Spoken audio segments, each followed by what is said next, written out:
Hey guys, welcome to Appalachia's Homestead. Patera here for you. Today we are going to be incubating eggs, but we are going to be candling them. This is our bullet versus the pullet experiment, and we are going towards the end of day 7. If you incubate eggs, you're going to want to candle them multiple times during the 21-day process to check the progress of the eggs and to see how the embryo is developing. So that's what we're doing. First and foremost, this is our first candling of these eggs. So we haven't touched them other than turning them several times a day, which is important. But we're going to see what we've got in terms of fertilized eggs versus non-fertilized eggs and how we're doing here. So the first thing I'm going to do is I'm going to take the lid off of the incubator here, and I'm going to pull these over. We have a variety of eggs. We've already done video 1. Now I've got my, if you've seen any of my other candling videos, what you're going to want to do is get a very strong light source. Okay, there's all kinds of different gadgets you can buy, but I use a really strong small flashlight. Works just as good for me as anybody else.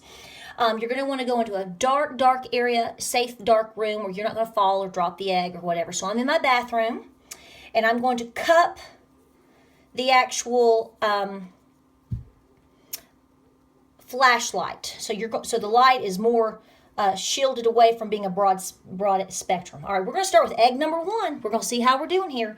You don't want to take too much time because that's less time that the eggs are literally under the heat. All right, right here you've got the dark spot. If you can see that, I know your angle's different than mine, which is probably the beginning of the little embryo there. Heart, look at there.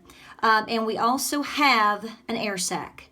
So by the beginning looks of this, it looks like a go with this egg so far. So remember, this is day 7. All right, so we were numbers up because I just turned them a little while ago. All right, so number 1's looking good so far. Now your darker eggs, which are your Moran eggs here, I don't know what you can see, but you definitely look like you have an embryo developing to me. And there is an air sac down there. The darker eggs are harder to candle. So far, it looks good. That's egg number 2. I don't mean to flash you if I do. So my points are out, and I can read my numbers. Egg number 3,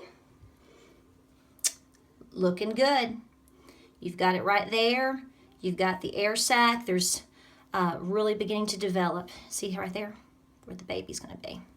Now, some folks like to wait till around day 10. Personally, I like that. I have seen the difference in the two. Look here, developing. I have seen the difference in the two. This one, I'm going to tell you right now, I'm not so sure about number 4. That looks like a yolk to me. Is that... We're going to leave it in there, and I may check these again on day number 10 or 12 just to verify. That looks like a potential yolk on number 4. Number 5, we've got that little dark spot. See right there? There's the dark spot. There is the actual air sac. And here we go.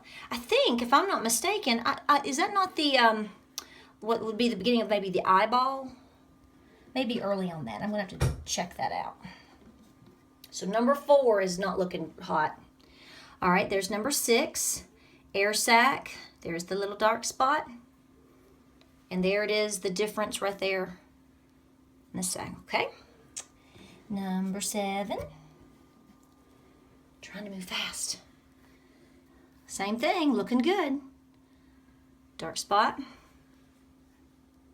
All right. So number 4 so far is the only one. If you wait till about day 10, you'll see more of the blood vessels and whatnot. All right, we've got an air sac. We've got a distinction there, going across in there. And then there's the little dark area right in there. Okay. Number 9, getting there. Oh yeah, we're looking good here. Looking good. All right. Last but not least, number 10, bring it home. Oh, see, now you can start to see, looky there. This is what I'm talking about. I don't know if you can see that on camera. You can see the veining. That's all of that going on in there. So this one is definitely doing really well. You can see the dark spot right there. And you can see the distinguishment there. So number 4 is the only one I'm concerned about. Looks like a potential yolk situation. I'm going to check it again on day 10, which is in 3 more days. You'll see even more things developing as you go, and then it'll start to get dark. So we'll check it again on day 10. We'll keep you posted. We appreciate you watching here at Appalachia's Homestead. We're real excited to take you along on this journey, and we're hoping for all girls here, right? Check us out on Facebook and Pinterest and Instagram and all the other places we are, and we hope you're having a great evening, and we'll talk to you soon.